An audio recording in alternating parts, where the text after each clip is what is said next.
Our beloved people, our encouragement for today is learn from yesterday, live for today, and hope for tomorrow. Looking back in the past is meant only to teach you what not to do today. In the good time, remind you that tomorrow it can be better than today. During tough times, the phrase, "these too shall pass," is the important lesson. There's the war in Tigray, the displacement, the chaos in Ethiopia. This shall too pass. The force fields will stop raging.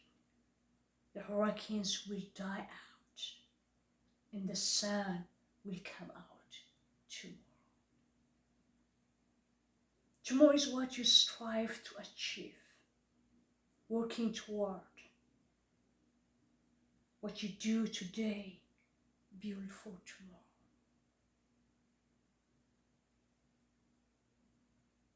Deal with the pain.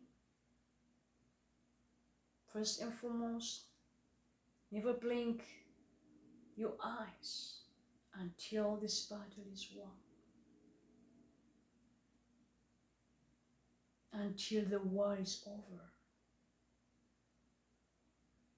Until our land is secured and protected.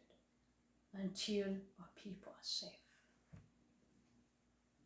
Then to deal with the pain. To start the healing process will take long. It will encourage you not to hold a grudge, no matter how long it will take.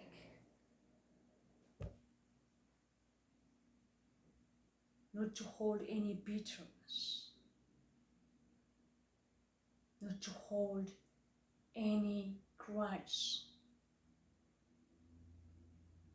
for the wrongs of others, for the people that harm us. That's when the evil will win, when you give them a place in your mind to dwell. It might take years to heal. We deal one day at a time.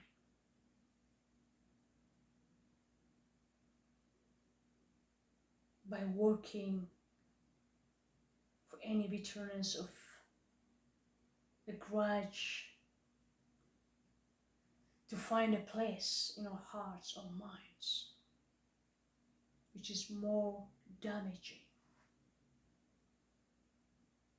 that can destroy people as a potential. It's a tough time. It will take time to heal. The emotional pain, the psychological trauma, all the hatred, all things that people went through and experienced personally.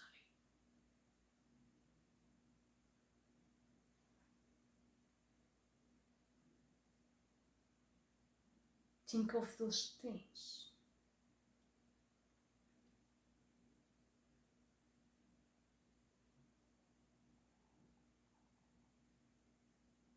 Whatever is true, whatever is lovely, whatever is admirable, to heal the process. If we give a chance to focus on what others has done, the anger, it's normal. The bitterness, the resentment, it's normal. It will take time, but don't let the seed to grow, to take place. You fight it.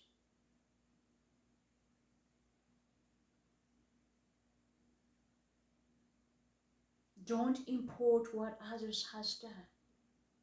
Any unforgiveness, hatred, revenge is a killer. It kills the person, not somebody else. So protect your mind, protect your heart, even though as we face this tough time, thinking tomorrow, striving to achieve, working toward a better time. Like I say, what you do today will build for tomorrow. If you give it a chance for bitterness and hatred, a seed to enter, dwell, and entertain, it will destroy our tomorrow, it wouldn't build. But even though we have been harmed, we have been hurt, others have inflicted pain, learning to let go.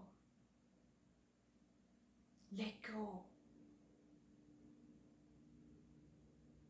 Until we reach to a point, a time. I don't know how long it would take us. A month, a year, 5 years, no matter how long. But it can be achieved through forgiveness and healing, step by step. I wouldn't say to deny your feelings. I wouldn't say to shut them. But in due time,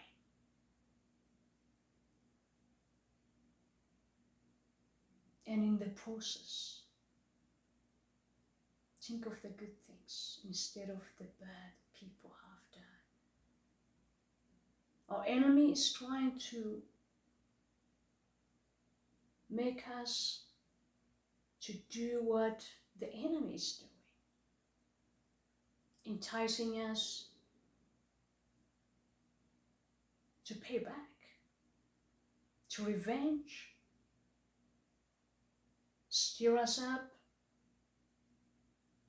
to be violent, to be destructive. So no, be there. What we are working around the clock is to prevent the irreversible damage of our vulnerable people who are keep on dying, who are being assassinated.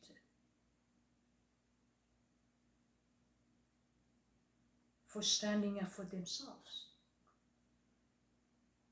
to be for who they are, loving peace and choosing freedom and democracy and fighting for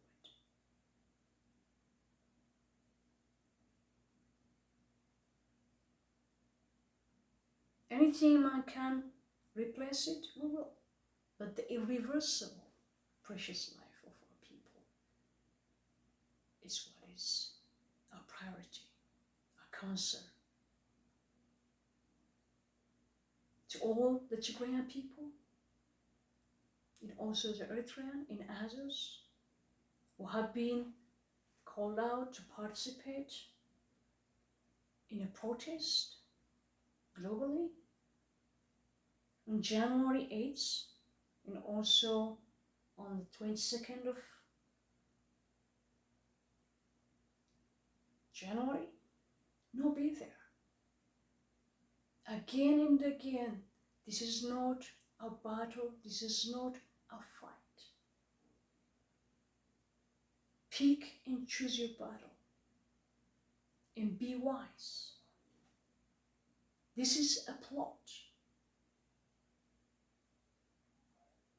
to harm the people of Tigray in such a subtle way that you might not see. A protest to be taken advantage of for others to go out and be destructive.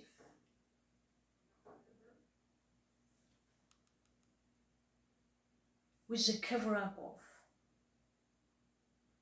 the Stop Tigray Genocide motto. plot for Tigrayan people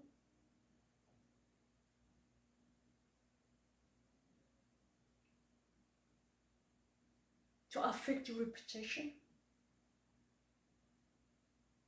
to destroy your relationship with people and countries. Because the issue is not the issue. You will be exploited. In the protest, instead of doing good, you will turn out the other way. If it's not going to be wisely see what is the motive behind the protest. This is a time, a very critical time, to be wise, to do things very, very carefully, until this war is won, until this war is not end. Every day, 24 hours, all of us needs to be alert. We need to be sensitive. We need to be wise, apply wisdom and discernment. We need to be careful because there's so much unpredictability from which side our enemy will use our leverage point to exploit and harm and defeat and use and abuse, and that will bring a lot of damage. So tomorrow protest, no be there. If the protest goal is to achieve a certain goal, a certain result, for the world to know, tell yourself, the protest that has been done last week on January the 8th is enough. Tell yourself you did your best and let God do the rest, and don't give a chance to be used, to be manipulated, to be maneuvered, to be a tool for others to exploit you, to use that opportunity for their agenda instead of your agenda. This is our message. No be there, no protest. You can see the time, the situation. It's okay to cancel a protest. There's another tomorrow, another day. You can move your schedule if needed to be. Otherwise, instead of a positive return, there will be a negative consequences. So people have to take responsibility and to spread this message for others. No be there. To diffuse whatever potential could be to the harm of the people.